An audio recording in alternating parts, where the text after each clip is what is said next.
Hi guys, Icekraks here. So you might have watched the video on Monday and thought, hey, where's the Fairlady Z's actual build? So I'm throwing you this build to you guys because I sort of might have made a van setup on Monday instead of a Fairlady Z build. So I'm actually going to cover the Fairlady Z today because, well, I sort of hinted at it a little bit at the start of that van video. That video was fun. Had the kicks out of it. So let's start upgrading this van. First of all, we're gonna actually plonk an RB26 into it, 2.6 liter inline six, which is pretty much the RB26. It's twin turbo instead. We don't need a modified drivetrain because it's already rear wheel drive. We're gonna play with the aero because aesthetics, bro. We're gonna throw some aesthetics parts on it. Spoiler, the lip spoiler is always nice, and remove the bumper altogether because I don't like that metal bumper on the back of the Fairlady. Also going to put some side skirts on it, put some overarches on it. Looks pretty cool. It wants to let me put it on. And we're not going to throw the hood on because it looks pretty disgusting. If you put all these, well, I don't really like it because it puts all these lights on it, so it sort of messes around with the look of the car. For tires, we're always going to throw on street tires. Street tires are always a pretty standard thing, unless it's something like some special build where, I don't know, not really special build, but just sometimes I may not throw street tires on it because it just doesn't work, such as the Scion TC.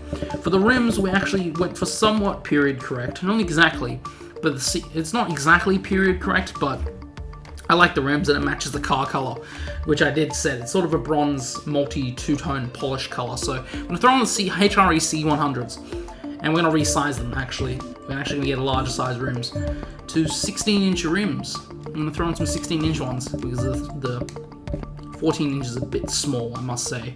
It does give you a lot of rubber, but I'm not a big fan of the very small rims. For drivetrain, clutch, always racing clutch. You always need the racing clutch.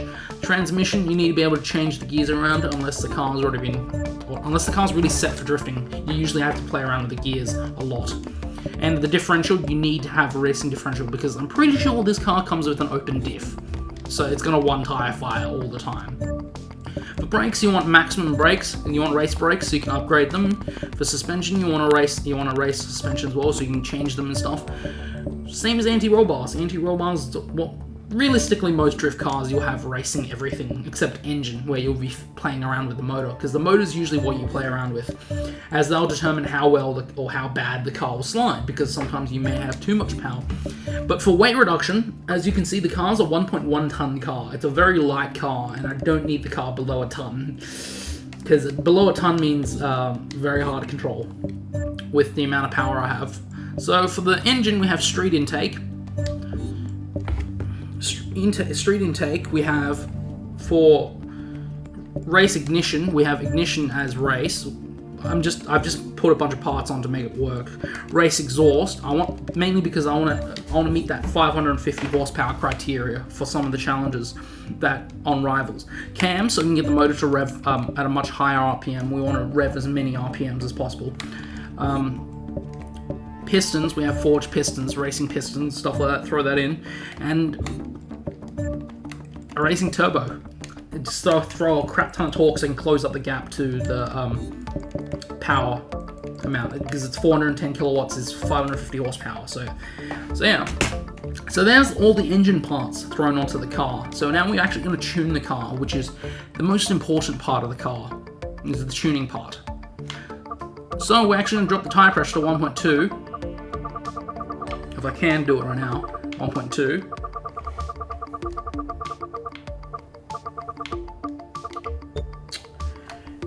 Good old gear ratio to 3.7. I have to play around with a lot of it, and 3.4. I don't know, these numbers, like, it's always, when it all comes to gears, it all comes to fiddling around. You have to fiddle around with the gears to get it to work. Sometimes you do more aggressive gears, sometimes you do less aggressive gears. It's all really fiddling with the car, because every car's gearbox and setup is going to be different regardless. So you have to fiddle around with it until it pretty much works. And I managed to get this gear ratio set up working well for this car for drifting. Suspension, I rarely ever go beyond negative 2 degrees of camber. It just makes it hard. It just makes it weird and react differently when you have a really high amount of camber. And obviously, I just sort of put the numbers down for the tone caster. They're always pretty standard, 0.5, negative 0.5, and 5.7. And we're going to put anti-roll bars to 11.26, if I can get down to that, 11.26, and 16.41. Mainly because you usually want when it comes to drift cars, you really want a difference between the anti-roll bars, so you can get the front end to kick out, like to roll more, and the rear end to stay put, so you can get the front to move around more aggressively. Suspension, I had to stiffen them up because since this is a really old car, they tend to have very soft suspension, a very, very soft, like, floaty suspension. And in the case of the van, which I did on Monday, that was very floaty. They don't really want to be like a boat, so we usually stiffen up the suspension to about 111. This car worked well with 110.7 and 108.7, just because it worked. For the front suspension, 14.9, and dropping the rear suspension down to 14.9, because mainly we want the car to be the same ride height throughout the car, so I can get the slide. 4.1 for the rebound stiffness, so I can hit all the nice bumps and jumps and dips on the track, so I don't flip over on the track. I really don't want to like lose control of the car mid-drift or something. I also dropped the downforce a little bit to 55. Didn't want too much downforce, and brake bias to 40. Like 10% to the rear and 150 brake pressure. And final thing is the differential. I always set it to 80-60. 80-60 is a very favorable like setup where you have, since there's a two-way differential, when you're accelerating there is 80% like lock on the tires, and when you're decelerating there's 60% lock. So you can sort of steer the car, I guess. You don't always want 100% welded diff, as you'd say. So we're actually going to thrash it around on... I actually haven't decided what track I want to thrash on, to be honest. I actually cannot decide. I might thrash it around on... I think I go to Indianapolis way too much, don't I? So, I might actually go to Circuit America, and we're going to go good old West Route, because the West Route is a very popular route for drifting in online lobbies. So we actually are at Circuit America, so on the West Circuit, so we're going to actually thrash this Fairlady Z with an RB26 in it around. Pretty sure also Sun Kang's Fairlady also has an RB26 in it. Funny enough, I should mention his Fukuzi. I can't say it in Japanese. I can't say Japanese names very well. But yeah, his car's got I went off track already. But his car's got an RB26 in it as well, which is quite nice. I don't think this car's actually built for it's actually sort of hard to drift on Circuit America because the low horsepower amount actually. I actually run a much lower horsepower, so I can slide around on tighter circuits. But this is a very long, extended circuit. But I'm managing somehow with 550 horsepower, which I rarely ever do. I always run like 800 horsepower setups that have a crap ton of power. Yeah, that was terrible. But yeah, I always run like ultra high horsepower. This car's gonna go sideways. Yep. The great thing I love about the RB26 is the power gets on very quickly. The turbos spool up quickly. Everything just set up perfect. So, and I'm going very slow for this corner. Oh, didn't hit the corner. But I definitely would have taken out a clipping point if this was a drift circuit, which it isn't. So luckily it isn't. But yeah, it is a very low horsepower car compared to most drift cars. And it is a very light car compared to most drift cars. So I do say most of my drift cars tend to weigh about the 1 ton range.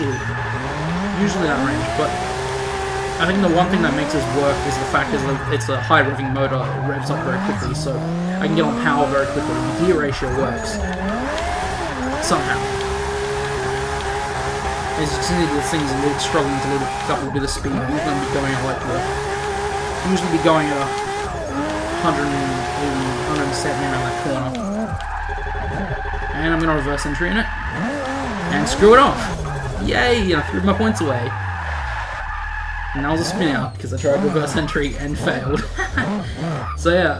So this is not for the crazy drifters, but this is for the just the challenges, the rivals, the low horsepower challenges where you have to run a lower than average horsepower for a drift car.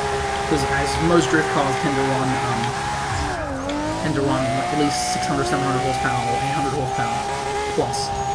And it's not often you get like a 550 horsepower motor or a 410 kilowatt motor like drifting around the track. So especially this type of circuit where it's very hard to drift such extended periods of time because you don't have a lower speed to keep you going. But if you're lucky and you're somewhat skilled, you can probably keep the car going in the slide. Just constantly just initiate it. I guess, I don't know. Constantly, you have to be heavy. Oh, I'm getting off track. Of course, you have to be pretty aggressive with the car to get it going. Because usually the high horsepower motors, the high horsepower setups, you can just sort of flick it in and go for it. Like you can see, I go third gear, just dumps power. I can't actually get on power unless I'm already going at that speed.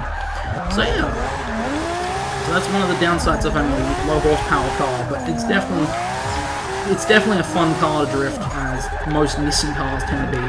Good for drifting. Apparently that counts as a spin out, even though I didn't spin out. I went around the corner and that counts as a spin out. That's interesting. That was really aggressive. I just sort of handbraked in and got on the power. Ooh, don't go off track. Funny enough, I should mention there was a drift event last week at Yas Marina Circuit, I must say. There was a big event. Oh, jeez, I spun it. I got on the power too quickly. But yeah, there was a massive drift event at Yas Marinas last week, and that was pretty big. They also, sort of the same day / the day before, they a Japanese, I forgot who's the Japanese drifter, but he set the world's fastest drift at 30-degree angle drift around on an airport runway, actually, like a very private runway. Set up huge, like, I think it was almost going up to 300 k's and 250 k's an hour going sideways at 30 degrees. And that's pretty insane for a real car to do that. Forza not so hard because you could probably do it on a very wide section of the track, but to do it in real life is like a scary, like, challenge. So yeah, I give him props to the Japanese, I forgot who the drifter was. Give him props to getting that world record set. I think he beat it beat his own record like 5 times actually, I believe. So yeah, there's the 240, the Fairlady. Damn it, I keep saying 240Z. It's not the 240Z because that 240Z is different car. It's a Fairlady Z 432. There's the setup for challenges. If you want to do rivals and stuff like that, you can go have a crack at it with this car. It's actually meets the requirements just because it's 1 kilowatt off the power limit. So yeah. So I hope you guys enjoyed this drift setup, and it's actually a legitimate drift setup, not a van drift setup like Monday. So hope you guys enjoyed. Icekraks out.